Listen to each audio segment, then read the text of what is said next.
Hello everybody, I thought I'd do a quick video on my 2014 ZX14R. I just got the ECU reflashed from Schnitz Racing down in the States. I'm up in Canada over here. Anyways, I'm going to just do a quick, I already have the computer out, but what I'm going to do now is the exact same thing you would have to do if you had to take it out in the first place, because it's just basically the reversal of what I'm doing. Anyways, I'm unlocking the key for the seat. Alright, get the seat off over here. Once the seat's out, you want to open up your toolbox, take your tools out. I got a 532 Allen key spanner. I know it's metric, but it just happens to fit snugly, so I'm going to use this. So basically, if you were going to take out your computer, this is what you would have to do. Unbolt your toolbox, the 4 Allen screws that are underneath with the little bracket over here. And then once you get that baby out, you got access to your ECM and your ABS computer. Don't touch your ABS computer. All you want to do is pull out your ECM for the engine. So I got this thing out of the way. I'm just going to pull it over here. It's got a little relay on it.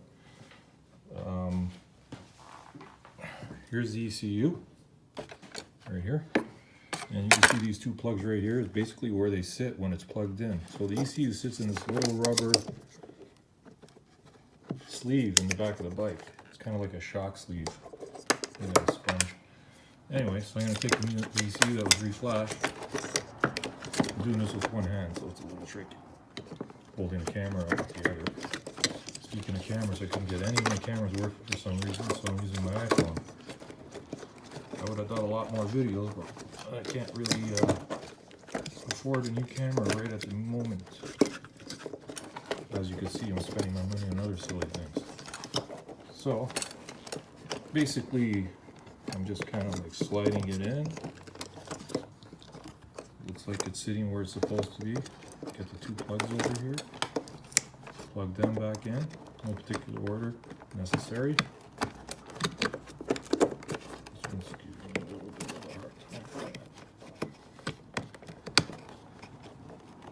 Could have plugged it in before I slid it on, but I'm probably doing it wrong.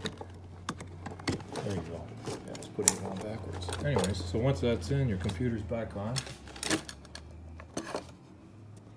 Screw your toolbox back in, and you're pretty well done. The only other thing they recommend is, I'm not going to screw that back in yet.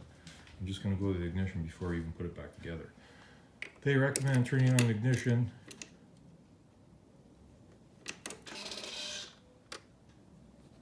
leaving it on for 10 seconds, so I'm going to count 1, 2, 3, 4, 5. You get the idea. I notice all the gauges are flashing over there.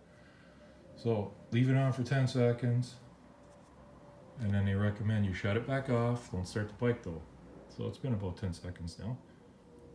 Give it another couple. Shut it off. Turn it back on. You should hear the fuel pump engage. Oh yeah. Done. I should be able to start her. Nice.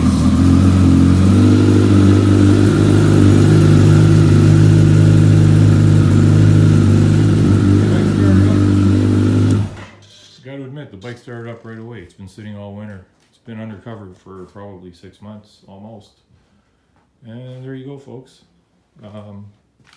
Putting the toolbox back in is pretty straightforward. And put your tools back in your toolbox, put your seat back on, and go have fun.